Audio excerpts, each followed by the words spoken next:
Hi guys, I'm Kelly Upton from the Interior Trading Company, and we're a business that produces homewares that don't cost the earth, literally. So we work with women's groups in Cambodia to produce fair trade homewares like what we have here on display. So beautiful baskets, placemats, gift packs, all that sort of stuff. So a lot of people ask me, how on earth did you get into this type of work? And I'm going to share with you a little bit of my story, just briefly. I'm really proud to call myself a gardener, okay? I started out as an apprentice gardener at 15 years of age, and I worked in horticulture for many years after that. And I absolutely love gardening. I'm totally passionate about it. Always have been and I always will be. I believe you're either a gardener or you're not. Well, I'm definitely a gardener. And so through working in horticulture and working with plants, I also discovered bush care. Now, some of you may have heard of bush care.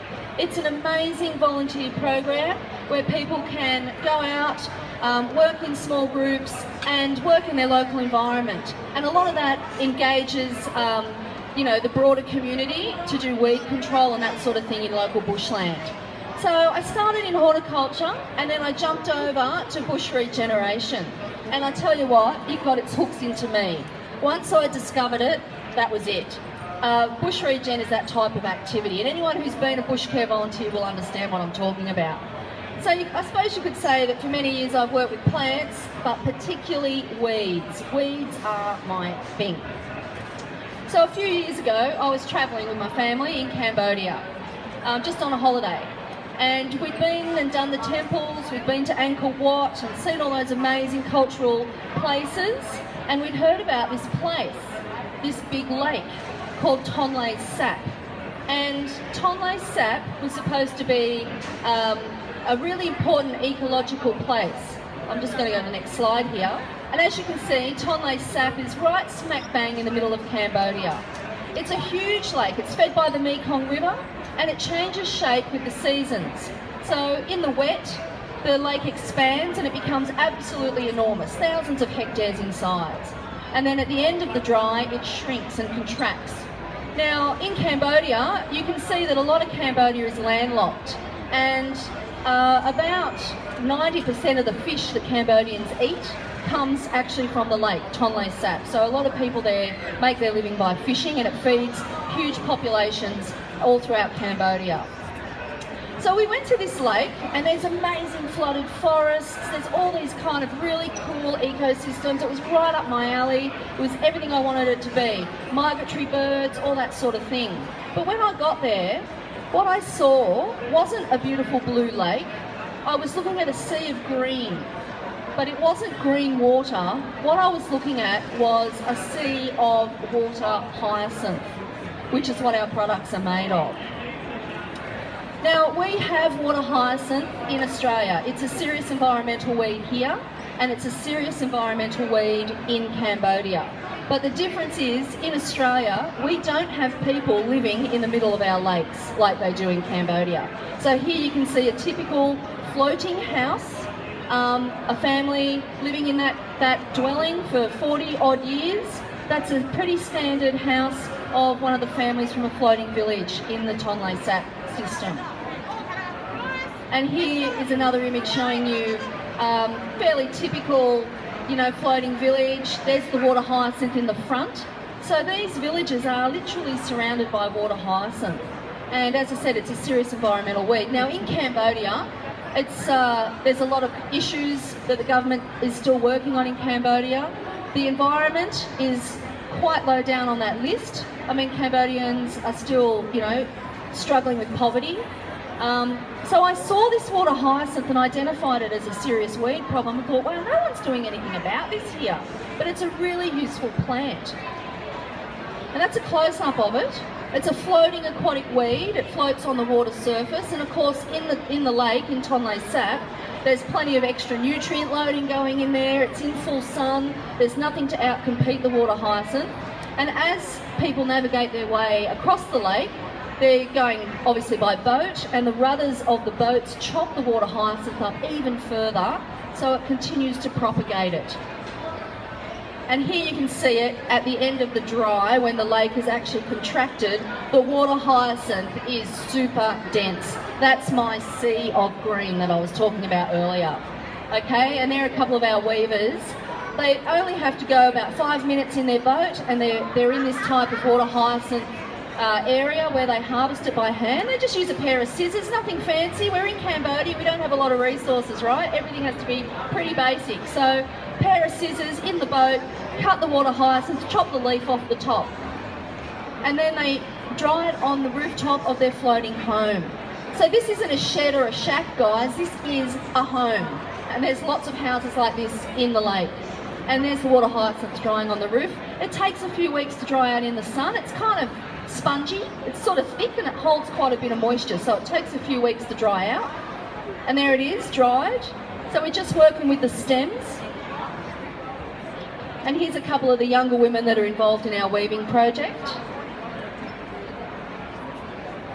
And these two ladies have been with me from the start. We started with 2 weavers 3 years ago, and now we've got about 30 different weavers involved in the project. So that's 30 families that rely on us for their livelihood.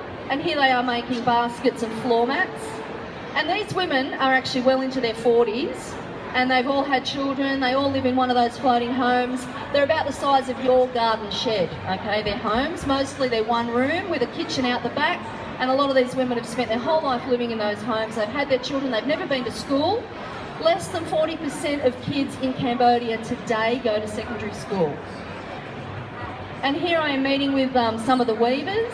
I go there a couple of times a year, and we meet. I always use an interpreter, obviously. They speak Khmer and I don't. So we discuss things like, you know, product development and any issues they've had, all that kind of thing. And there's some of the products that they make for us, for the Interior Trading Company, out of water hyacinth. And here they are on the bench. And they're absolutely beautiful. They're stunning quality. We have them in different colours. Now you can buy these on our website online at interiortradingco.com.au. They make fabulous presents. We also work with another community that makes all these gorgeous aromatic products. So bath salts and candles, you know, soaps, all that sort of thing. But the thing that I like about it is they also make the packaging. And as you can see here in that slide, all those little gift boxes are made out of the fallen palm leaves. When you go to Cambodia, it's quite a flat country, and you'll see these sugar palms all throughout the landscape. It's synonymous with the landscape of Cambodia. And they collect the fallen palm leaves. They have big palmate-shaped leaves with very thick petioles.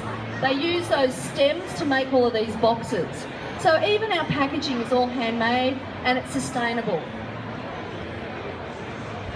And there's our range of aromatic products. We do candles in coconut shells, as you can see there, because coconut shells are readily available to all of our women. Bath salts, incense cones, all that sort of thing. Beautiful range of products. And here's some of the girls making the incense cones. Now I can't claim to have started this business. It was started by the French. A couple of French guys started the business about 20 years ago, but they do follow fair trade principles, and they provide a beautiful area for these women to work. The women are on wages, and they also get bonus payments when sales are high. It's a lovely old French colonial compound with beautiful shady pavilions where the women work.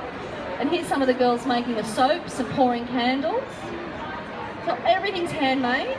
They also distill all of their own fragrances, and they do all their own dyeing using natural products.